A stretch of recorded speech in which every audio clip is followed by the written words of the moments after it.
Eu tenho chegado à conclusão, Muzi, de que a gente passa algo que funciona para as pessoas, mas nem todas conseguem se transformar, não é? Por quê? Né? Eu vou falar por mim, por exemplo. Eu já tentei fazer dieta várias vezes, algumas vezes eu consegui, outras vezes eu não consegui. Mas não mantém, né? E o meu erro não foi saber ou não fazer uma dieta, por exemplo, né? Eu sempre soube o que fazer, as pessoas sabem o que fazer. Porque quando você fala que você já fez dietas várias vezes, você sabe o que tem que ser feito, só que você volta a ganhar gordura, o que você está falando? É do conceito de dissociação cognitiva. Você sabe o que tem que fazer, mas você não faz. E por que existe essa ou dissonância cognitiva, né? Porque a dissonância cognitiva é a escolha de cada um. Eu entendo que existe uma cultura de um povo. E a cultura do povo é a forma que ela se relaciona com a própria dopamina, né? Quem é a dopamina? A dopamina, ela é um neurotransmissor. Ele funciona criando a partir da sua iniciativa, né? Só que ele não sustenta aquilo que é a sua ação. Você tem vontade de treinar? Tipo, você tem um estalo assim, você fala, cara, eu vou começar a treinar. Já sei, eu vou fazer hoje, sei lá, não sei se você gosta de musculação ou de corrida, mas você já teve aquele estalo, falou assim, vou comprar um tênis e eu vou começar a treinar. E aí, sim. você comprou aquele tênis, aquilo te deixou animado, aí você foi treinar. Isso daí é dopamina. A questão é além do que é a dopamina, é como que você usa essa dopamina. Tem gente que usa dopamina pro bem, tem gente que usa dopamina contra o próprio bem. Quando você vê aplicativos como, por exemplo, o TikTok, ou então quando você vê o Reels do Instagram, ou você vê os Shorts do YouTube, o que você está vendo? Você está vendo uma tentativa de fazer uma adição, né? Então, você risca o seu dedinho, dopamina. Tá. Agora. 2-3 dias acabou. Exato. Agora, pega aquela pessoa que faz aquele mesmo treinamento, né? Não sei se você já namorou, tem amigos que, né, fazem academia todo santo dia e a pessoa precisa fazer. E se você combina de viajar, aí a pessoa pede assim, será que dá pra gente ficar no hotel que tem academia? Né? E aí a pessoa vai treinar, ou se você já teve essa sensação de você treinar, fazer alguma coisa e você ter aquela sensação de trabalho realizado, de que você construiu alguma coisa, pô, hoje o treino foi legal, como por exemplo um jogo de futebol, né? Mesmo que você tenha perdido uma partida no jogo de futebol, você vai com uma coisa positiva para casa que te faz voltar a jogar novamente. E não é a competitividade, é aquela sensação de bem-estar, é aquela sensação de trabalho realizado. Isso daí é endorfina, esse bem-estar que fica depois que você termina a atividade. A dopamina, ela acaba antes, às vezes, de você começar. É quase como se a dopamina fosse a iniciativa e a endorfina fosse a manutenção da sensação de bem-estar, assim como, né, a serotonina, né? Só que a serotonina é a sensação da satisfação. O que elas sinalizam, né, é um equilíbrio e você tem partes no seu cérebro que sinalizam essas coisas. Vou te dar um exemplo claro. Você sabe como é que você forma um hábito? Acredito que sim. Ótimo.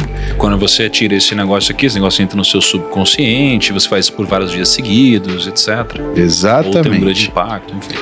Quando você assiste uma aula de francês, você encontra com uma pessoa e fala um pouquinho de francês, opa, sinalzinho de recompensa. Quem está funcionando? Estratum ventral, o núcleo accumbente. Aí você vai a um restaurante francês e o chefe te atende, o chefe é francês. E você consegue fazer o seu pedido em francês. Opa, mais uma sensaçãozinha de bem-estar por aquela situação. E que pode ser em qualquer coisa, pode ser exercício também, né? Mas qualquer situação. Basicamente, a gente tem 2 órgãos que são fundamentais para você formar um hábito. Você tem um negócio que chama striatum ventral e o outro striatum dorsal, tá? O striatum ventral, o pessoal pode já ter escutado um outro nome que chama núcleo accumbente, tá? O núcleo accumbente, ele te dá uma sensação de nível de recompensa. O striatum dorsal, ele fica percebendo a variação dos neurotransmissores no cérebro para entender se você está numa situação de bem-estar ou de desconforto. Mas por que eu acho que, mesmo assim, nem todas as pessoas se transformam? Porque existe um efeito emocional que talvez seja muito mais profundo que, de fato, conhecimento técnico.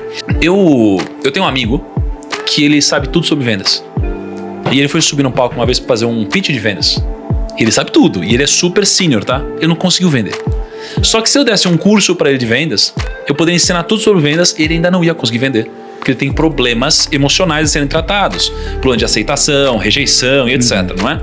Então, quando eu comecei a refletir muito mais sobre esse assunto, eu falei, cara, peraí, existe um problema e o conhecimento não vai fazer ela ter a segurança, muitas vezes, de que quando estiver passando por uma crise, ela não vai se desesperar.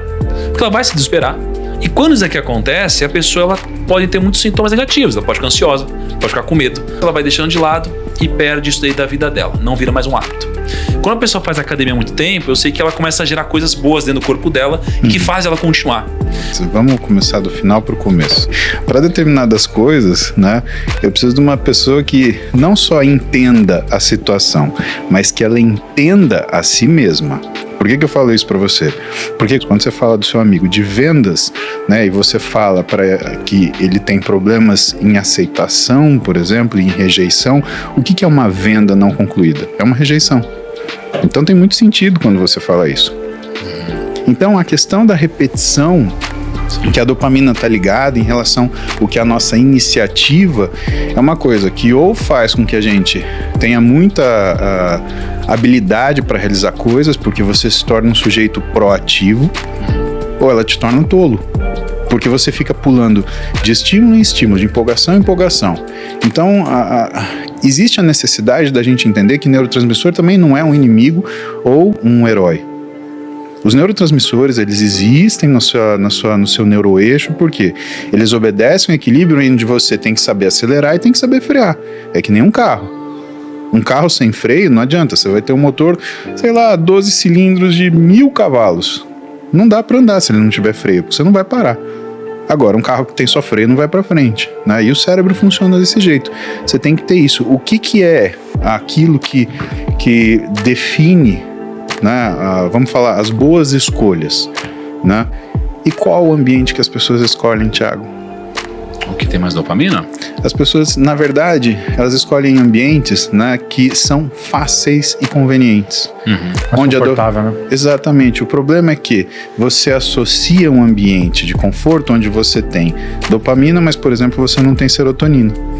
É gostoso você viver assim, nessa entre... Só me define o que seria dopamina e a serotonina. São neurotransmissores, né? Eles cuidam de sinais específicos no nosso cérebro e assim, não é que eles têm uma função pré-definida, né? Então você tem o GABA, que é inibitório, você tem a serotonina, que está ligada à sensação de satisfação, recompensa, você tem a endorfina, que está relacionada a bem-estar, que é a que você aumenta a produção grandemente quando você faz exercício intenso.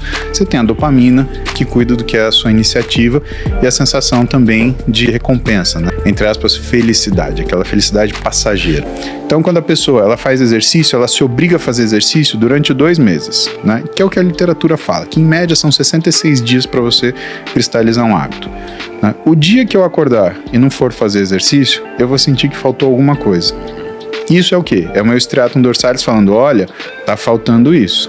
O núcleo accumbente, ele é encarregado de passar essa mensagem para o striatum dorsalis, e o striatum dorsalis, quando vê uma coisa muito repetida, ele fala, opa, isso tem que ser um hábito. O dia que eu for sair da minha dieta, por exemplo, que eu for comer uma coisa muito diferente, eu vou sentir uma falta de fazer aquilo que eu estou acostumado. Por quê? Porque é o striatum dorsalis falando isso. Quando a gente trata de medicina, a gente não fala de um herói ou de um vilão. Então, não tem um neurotransmissor que é excelente. Você tem esse equilíbrio. Para eu te dar uma ideia do equilíbrio, aí eu tenho que falar de uma outra parte, vamos falar da amígdala, que cuida da nossa irritabilidade, da nossa ansiedade, da nossa compulsividade. Aí você fala, pô, mas isso é uma porcaria, é tudo de ruim. Não, é tudo que você precisa para permanecer vivo. Vamos supor uma situação, tá? Eu gosto de gato, mas não é por isso que se eu vir um leão entrando por essa porta, eu vou falar, nossa, que interessante, um felino de grandes proporções, originário das pradarias do grande continente africano. Não, cara, não vou fazer isso. Eu vou olhar e falar, caramba, um leão, e vou sair correndo. Ou não vou falar nada, vou sair correndo, vou carregar vocês. Quando a gente tiver uns 500 metros, eu vou falar assim, você viu que tinha um leão lá? Isso é sua amígdala fazendo as coisas para você. A amígdala é o que garante que você permanece vivo. Por quê? Porque os estímulos que são estímulos nocivos, os estímulos principalmente de repulsa, que é o que mantém a gente vivo, né? Eles são cuidados pela amígdala. Então não é na realidade um neurotransmissor, é a forma de organização e aquilo que é a nossa tomada de decisão. Aí você fala, bom, mas se eu tenho uma tomada de decisão que é uma tomada de decisão impulsiva, eu tenho que ter uma tomada de decisão que é uma tomada de decisão raciocinada, né? São decisões onde você vai raciocinar, você vai dormir com aquele problema, você vai escutar aquilo lá, em vez de você dar uma resposta rápida, você vai digerir aquilo e ver a melhor opção para você fazer. Ô, cara, uma coisa ficou muito na minha cabeça aqui que o Mus falou. Ele falou assim, ó, que se entrasse um leão aqui, ele pegava nós todos. Então, eu fiquei pensando nisso também. Eu falei, caraca, faz sentido. Faz sentido. Acho que seria factível. Dois num braço, dois no outro. Não, se entrasse no aqui, eu ia falar, mano. Não, o Muzi tem que defender a gente. Exatamente. Eu tô com o música. É isso aí, ó. A galera, gente, deixa os comentários, dá o like, espero que vocês tenham gostado. Quem não se inscreveu ainda no canal, se inscreve no canal. Tamo junto, mais uma vez. Galera, um forte abraço. A gente se vê no próximo. Valeu! Valeu, pessoal. Tchau.